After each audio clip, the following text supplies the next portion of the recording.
నమస్కారం city morning news కి స్వాగతం. రాష్ట్రంలో డిఎస్సి నిర్వహణకు లైన్ క్లియర్ అయింది.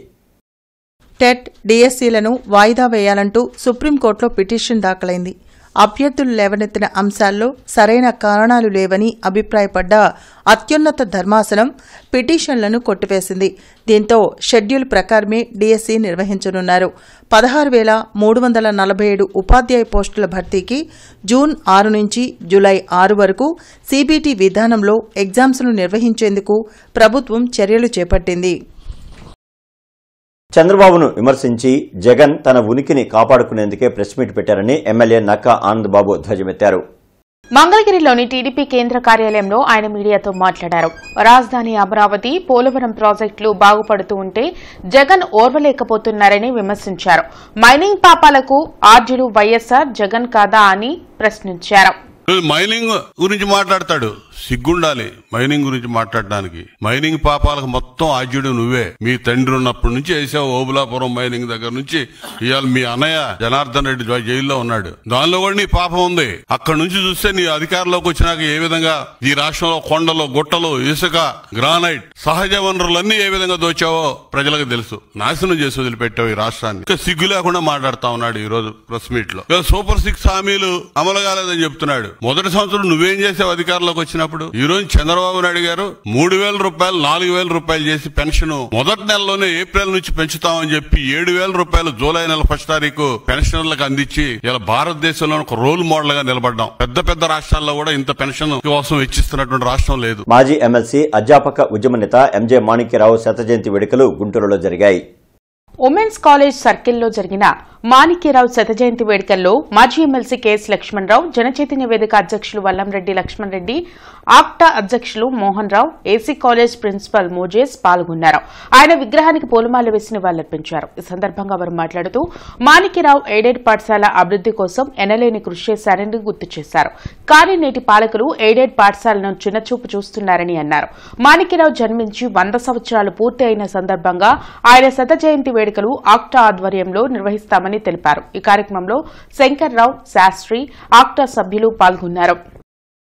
ఎయిడెడ్ వ్యవస్థ ఈ రాష్ట్రంలో విద్యారంగానికి గొప్ప అభివృద్ధికి గొప్ప కృషి చేసి ఆ కళాశాలలో చదువుకున్నటువంటి వేలాది మంది, లక్షలాది మంది అనేక ఉన్నత స్థానాలకు వెళ్ళినటువంటి సంగతి మనందరికీ తెలిసినటువంటి.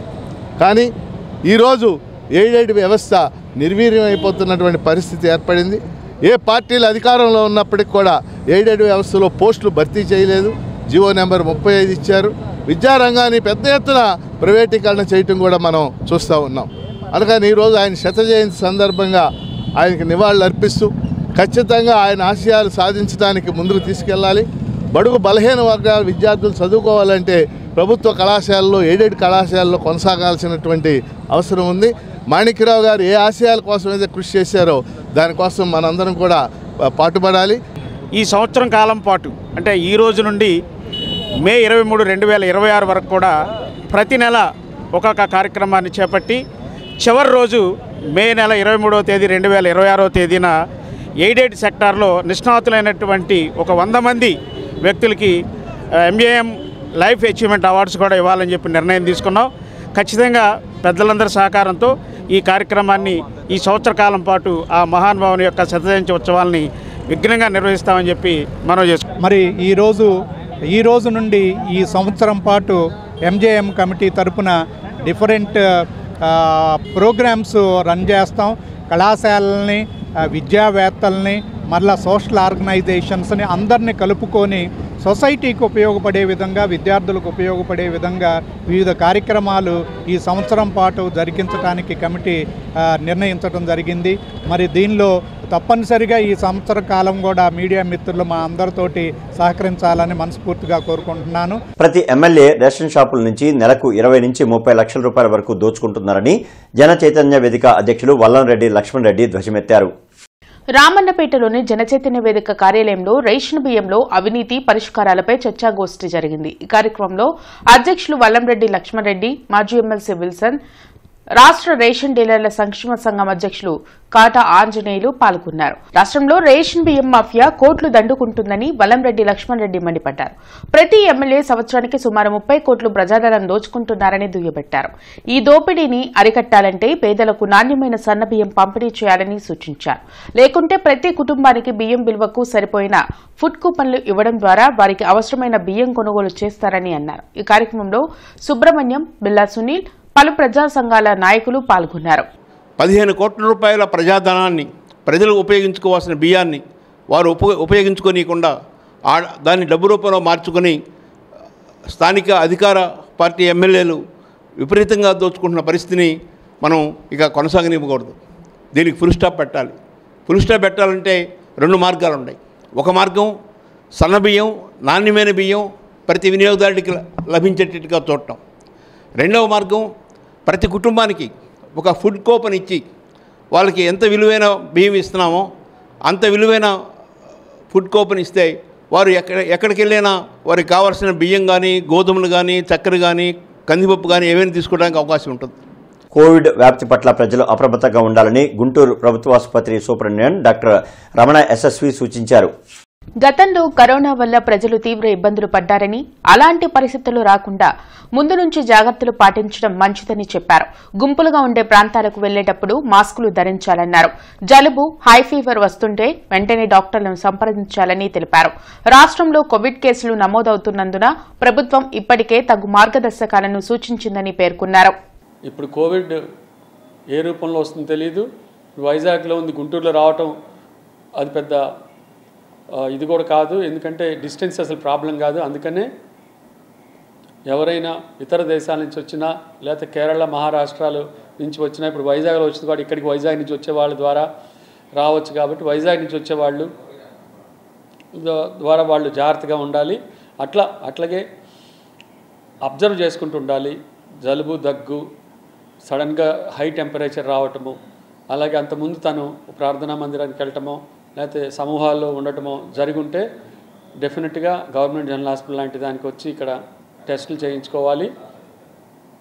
అలాగే ఐసోలేషన్లో ఉండాలి, ఇంట్లో వాళ్ళతో కలవకుండా ఉండాలి. అందరూ మాస్క్ ధరించాలి తప్పనిసరిగా. చేతులు ఫ్రీక్వెంట్గా కడుక్కుంటూ ఉండాలి. తెలియని సమూహంలోకి వెళ్ళటం కానీ, తెలియని ప్రదేశాలతో టచ్ చేయటం కానీ, జలుబు దగ్గు ఉన్న వాళ్ళ దగ్గర ఉన్నప్పుడు ఖచ్చితంగా మాస్క్ ధరించడం కానీ చేయాలి. సమూహాలకు వెళ్ళినప్పుడు మాస్క్ ధరించాలి. అంటే ప్రస్తుతానికైతే ఇవే మన మార్గదర్శకాలు, ఇంతకుముందు కోవిడ్ లాగానే. మాజీ సీఎం జగన్ కూటమి ప్రభుత్వానికి సంబంధించిన ప్రశ్నలకు సీఎం చంద్రబాబు సమాధానం ఇవ్వాలని వైసీపీ నేత శైలజానాథ్ డిమాండ్ చేశారు.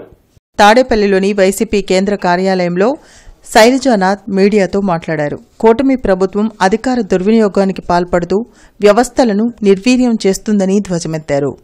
డిస్టిలరీలకి ఎక్కువ డిస్టిలరీకి పర్మిషన్ ఇచ్చింది ఎవరు? వాటి కెపాసిటీ పెంచింది ఎవరు? క్యాబినెట్ ఆమోదం కూడా లేకుండా, ఎరిక లేకుండా ప్రివిలేజ్ ఫీజు 1300 కోట్ల రూపాయలని మాఫీ చేసింది ఎవరు? ఒక రేషనాలిటీ లేకుండా తమరికి కావలసిన ముఖ్యమంత్రి గారు తమరికి కావలసిన డిస్టిలరీలకి ఎక్కువ ఆర్డర్లు పోయే విధంగా చూస్తుంది ఎవరు?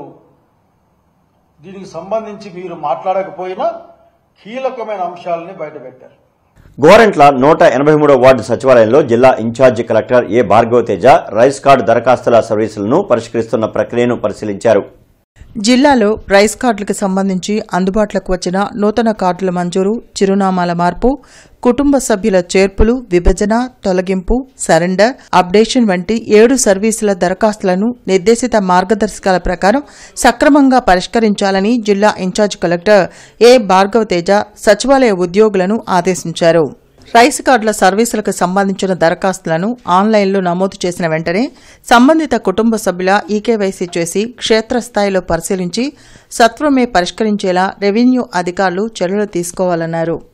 కార్యక్రమంలో ఇన్ఛార్జ్ జిల్లా పౌర సరఫరాల అధికారి చంద్రముని, తూర్పు మండల తహసీల్దారు Subhani, civil supply DT Bhaskar, సచివాలయ ఉద్యోగులు పాల్గొన్నారు. తాడికొండ అడ్రోడ్ సెంటర్లోని పున్నమి చెరువులో అక్రమ నిర్మాణాలను హైడ్రా తరహాలో కూల్చివేయాలని సిపిఐ జిల్లా కార్యదర్శి జంగాల అజయ్ కుమార్ డిమాండ్ చేశారు. డీఎల్పీఓ శ్రీనివాసరావు ఆధ్వర్యంలో చేపట్టిన విచారణలో పాల్గొని ఆయనకు వినతిపత్రం అందించారు. గత 6 ఏళ్లుగా పొన్నమి చెరువు అక్రమ నిర్మాణాలపై అలుపెరగని పోరాటం చేస్తున్నామని, చెరువు కబ్జాకు పాల్పడిన వారిపై కఠిన చర్యలు తీసుకోవాలని జంగాల అజయ్ కుమార్ కోరారు. ఈ రోజు ఎంక్వైరీలో ఏకవాక్య తీర్మానంగా అందరం కలిసి పార్టీలకు అతీతంగా ఒకటే తెలియజేస్తా ఉన్నాం. చెరువు ఎలాగైతే ఉన్నదో అలా ఉండటానికి కావలసినటువంటి చర్యలన్నీ అధికారులు ప్రభుత్వం తీసుకోవాలని ఈ సమావేశం నుండి రిక్వెస్ట్ చేస్తా ఉన్నాం. అప్పటి వరకు ఈ 3 ప్రాంతాల ప్రజల ఆందోళనకి అన్ని రాజకీయ పార్టీల మద్దతు ఉంటుంది, అన్ని ప్రజా సంఘాల మద్దతు ఉంటుంది.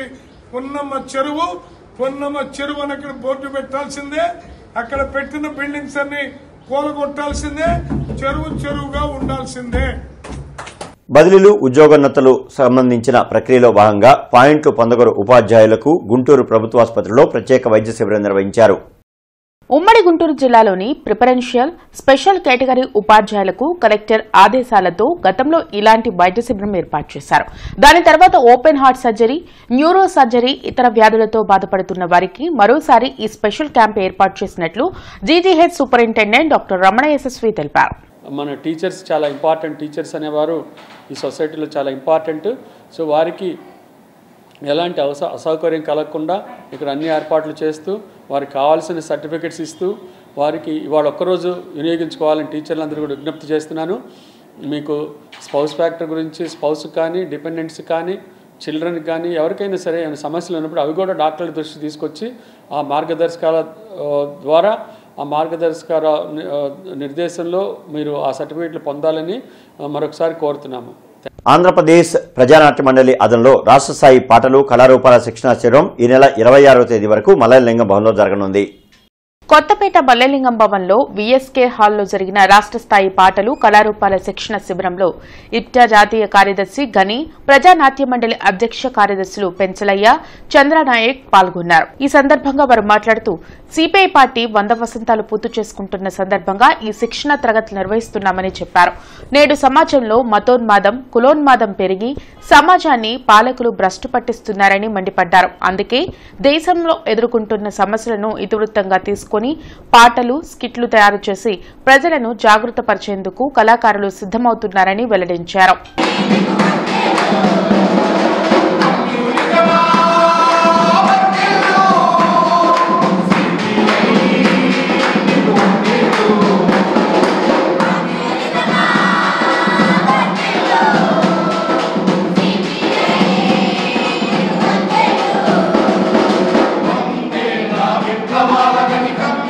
దేశంలో ఇవాళ జరుగుతున్నటువంటి పరిస్థితులు ప్రత్యేకంగా చెప్పాల్సినటువంటి అవసరం లేదు.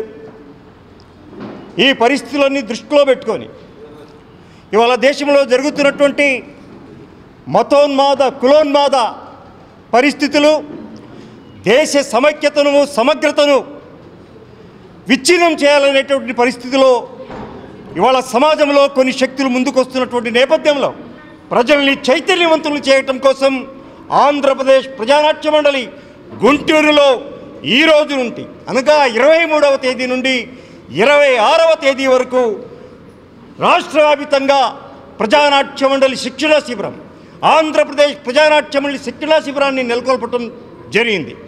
ఈ 4 రోజులు జరిగే శిబిరంలో రాష్ట్ర వ్యాప్తంగా అన్ని జిల్లాల నుండి 100 మంది పైచిలకు కళాకారులు ఇక్కడ హాజరై ఈ శిక్షణ పొందుతున్నటువంటి విషయం తమందరికి విదితమే. అలాగే భవిష్యత్తులో మా కళాకారులు పాడే పాటకు, ఆడే ఆటకు, మాట్లాడే మాటకు ప్రజానిక మీ సహాయ సహకారాలు అందించవలసిందిగా విజ్ఞప్తి చేస్తూ ముగిస్తా ఉన్నాను. సప్త కళ్యాణంలో భాగంగా రాజ్యలక్ష్మి సమేత నరసింహస్వామి వారి శాంతి కళ్యాణం దాసాంజనేయ స్వామి దేవస్థానంలో జరిగింది. మంత్రివారి బజార్లోని దాసాంజనేయ స్వామి వారి దేవస్థానంలో జరిగిన రాజ్యలక్ష్మి సమేత నరసింహస్వామి శాంతి కళ్యాణంలో భక్తులు విశేషంగా పాల్గొన్నారు. ఈ సందర్భంగా అధ్యక్షులు పరుచూరి కృష్ణకిషోర్ మాట్లాడుతూ భక్తుల సహకారంతో దాసాంజనేయ స్వామి దేవస్థానంలో సప్త కళ్యాణ మహోత్సవాలు నిర్వహిస్తున్నామని తెలిపారు. ఈ నెల 30వ తేదీన హరే రామనామ సంకీర్తన నగరోత్సవం జరుగుతుందని, అధిక సంఖ్యలో భక్తులు పాల్గొని స్వామివారి కృపను పొందాలని కోరారు.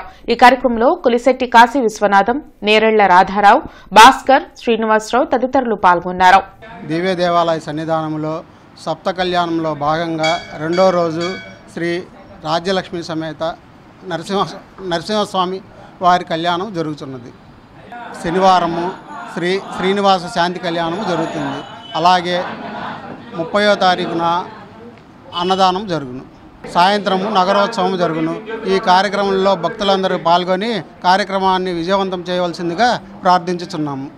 పాస్టర్ పగడాల ప్రవీణ్ సంస్మరణ ప్రార్థనా సభ ఎల్ఈఎం గ్రౌండ్లో వివిధ క్రైస్తవ సంఘాల ఆధ్వర్యంలో జరిగింది. ఎల్ఎం గ్రౌండ్ లో జరిగిన పాస్టర్ పగడాల ప్రవీణ్ సంస్మరణ ప్రార్థనా సభలో పలు క్రైస్తవ సంఘాల నేతలు పాల్గొన్నారు. ఈ సందర్భంగా సామాజికవేత్త డాక్టర్ గోళ్లమూడి రాజసుందరం బాబు మాట్లాడుతూ పాస్టర్ పగడాల ప్రవీణ్ మృతిపై ఉన్నత స్థాయి విచారణ జరిపించాలని డిమాండ్ చేశారు. గుంటూరు నగరం 4 దిక్కులా 4 సమాధి తోటలు ఏర్పాటు చేయాలని కోరారు. అంతేకాకుండా క్రైస్తవులకు ప్రత్యేక రక్షణ చట్టం తీసుకురావాలని కోరారు. ప్రభుత్వం ముందు పాస్టర్ ప్రవీణ్ పగడాల గారికి సంబంధించిన హత్య విషయంలో ఉన్నత స్థాయి విచారణ కోరుతున్నాం. చాలా శాంతియుతంగానే కోరుతున్నాం. అలాగనే పాస్టర్ ప్రవీణ్ పగడాల గారి పేరున పాస్టర్లని, క్రైస్తవ విశ్వాసుల్ని, అలాగనే చర్చిలకు రక్షణ కల్పిస్తూ ప్రత్యేకంగా రక్షణ చట్టం ఇవ్వమని చెప్పి మేము అడుగుతున్నాం. గుంటూరు నలుమూల 4 సమాధి తోటలు, ఒక్కొక్క సమాధిలో ఈ రోజున 4 బాడీలు పెట్టాల్సి వస్తున్న పరిస్థితి ఉంది. మేము మా చర్చికి సంబంధించిన 100 ఎకరాలు పోగొట్టుకున్నాం. ప్రభుత్వం తీసుకుంది. కనీసం ప్రత్యామ్నాయంగా మాకు భూమి కల్పిస్తే సమాధి తోటల సమస్య తీరిపోతుందని మేము ప్రభుత్వానికి మీడియా ద్వారా విజ్ఞప్తి చేస్తున్నాం. ఇక ఈ వార్తలు ఇంతటితో సమాప్తం. నమస్కారం.